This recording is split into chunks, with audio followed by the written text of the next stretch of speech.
Welcome to EZMathTV. This is another video in our statistics series.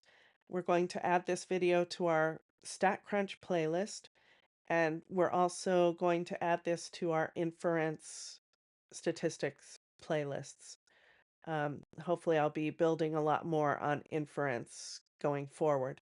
So this is going to be a video on testing for normality. And we're going to use StatCrunch for that purpose. So let's look at an actual problem because that will be the easiest way to kind of go through the process and the procedure. Anyway, we have a question here that gives us some data. So we have data values on fish lengths measured in centimeters. So, and these are not just any fish, these are Atlantic cod. So at least we only have one species of fish involved in our data. Um, and here's our numbers. So these are all lengths in centimeters. And the first thing that we're going to do is answer some questions about the data itself and how do we think of our random variable measurements. So whenever we're doing statistics, we often will ask ourselves, what is the individual in our population that we are interested in here? So the individual in this case is a randomly selected Atlantic cod. That is the individual in our study.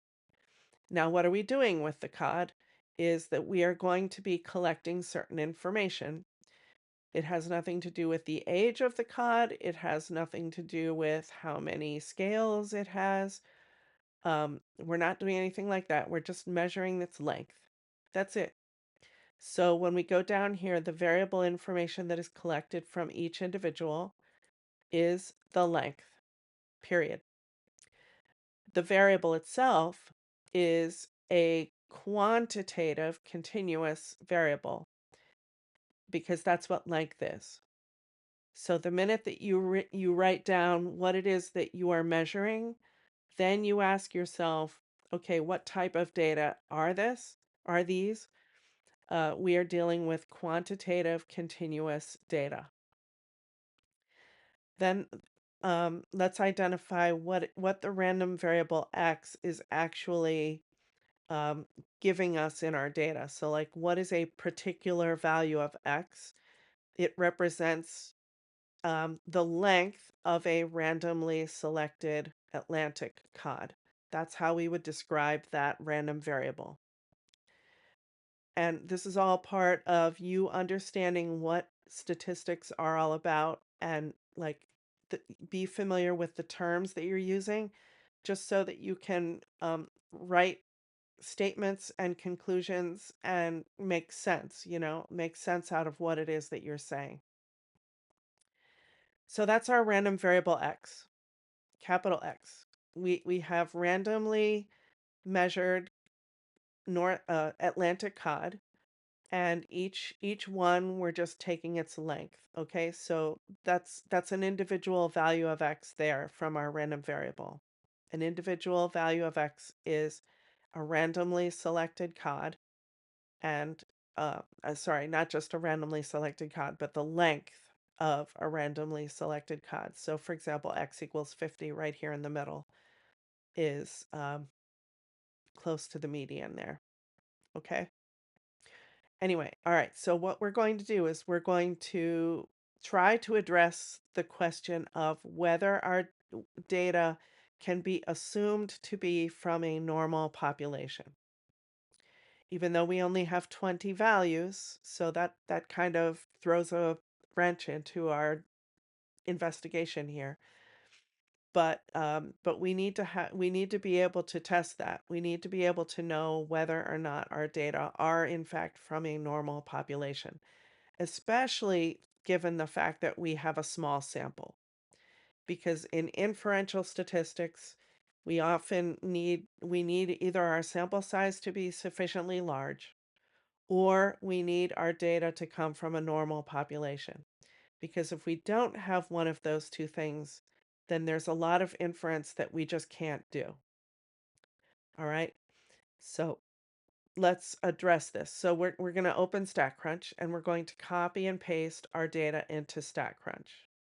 So I'm just hitting Command C. You might have to hit Control C if you're using a PC, and then Control or Command V to paste it into this first column in StatCrunch.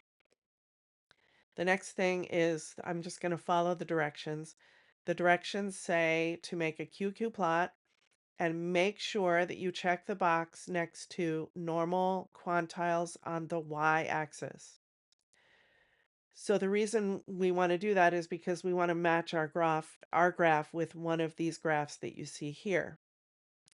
And the graphs that you see here, you'll notice that these are all z-scores on the y-axis, and then the cod lengths are on the x-axis down here. So z-scores are on the y-axis, Atlantic cod lengths are on the x. And if our data actually were from a normally distributed population, the dots that you see here would follow a straight line, which we're about to see in a moment. So we're going to go to Graph, QQ Plot. I need to select my column. And then there is no where, group by. We don't have to worry about those. I'm going to add the correlation statistic just to have it. But I'm going to select the box that says normal quantiles on the y-axis. And then normal color scheme. Okay, so I'm going to hit compute. And here's our normal QQ plot. QQ plot. So I can right away I'm seeing a little bit of issue here because we've got some dots that are not entirely following that straight line. It's not too bad, really, but there's this point down here that's pretty far from the line, and there's a point up here that's pretty far from the line, and there almost seems to be kind of a curve happening. So the curve is also a problem.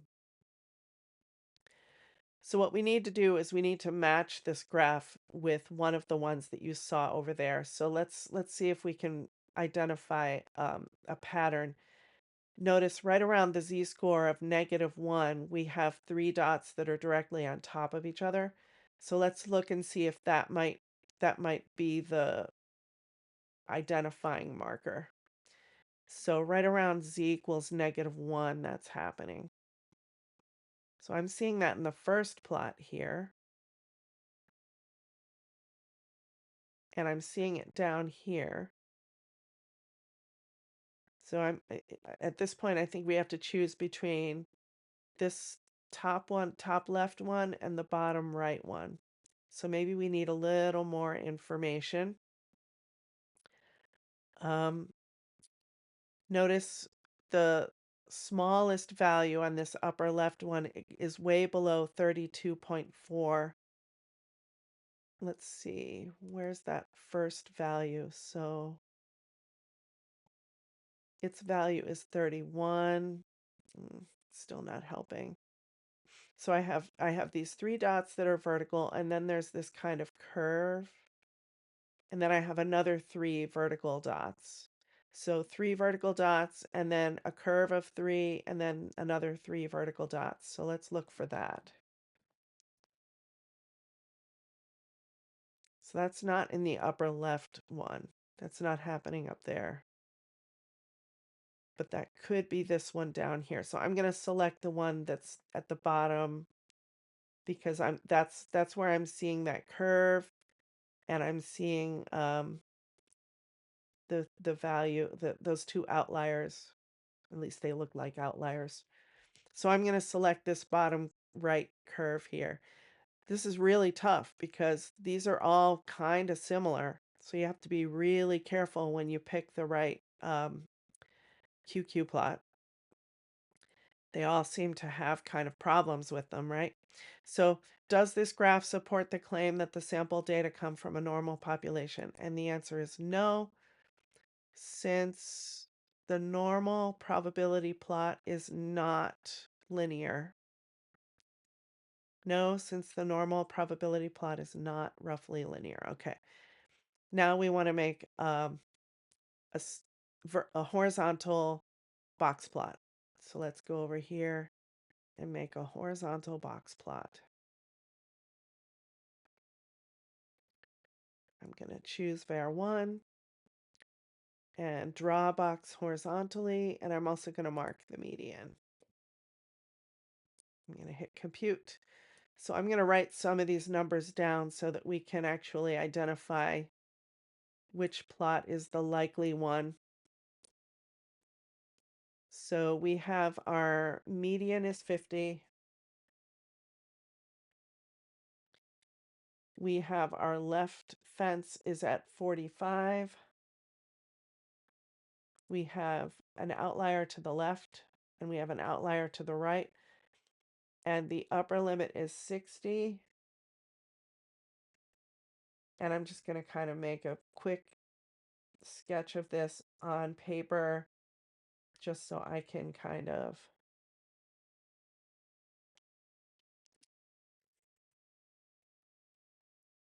okay. So, oh, there's only one of these that has a median of 50. At least that's easy to identify. So does this graph support the claim that the sample data come from a normal population? And we're going to have to say no because of the fact that there are outliers. So our final conclusion is based on this data alone, it is not reasonable to assume that the sample data come from a normal population. That's what we're interested in. We're not interested in whether the sample data itself has a normal distribution. That's not the issue here. The issue is it reasonable to assume that the sample data itself come from a normal population? And it is not, since we have outliers, we've got skewness, and we have our QQ plot is not following a straight line. So you have all that evidence that's actually causing us to not make that assumption. So I'm going to go ahead and submit, and there we have it. So that is kind of giving you an overview of how do you answer questions about whether data come from a normal population. Is it reasonable to assume that your data in fact come from a normal population, especially when you have a small sample size, smaller than 30? Okay? Like, subscribe, comment down below, share these videos with other people.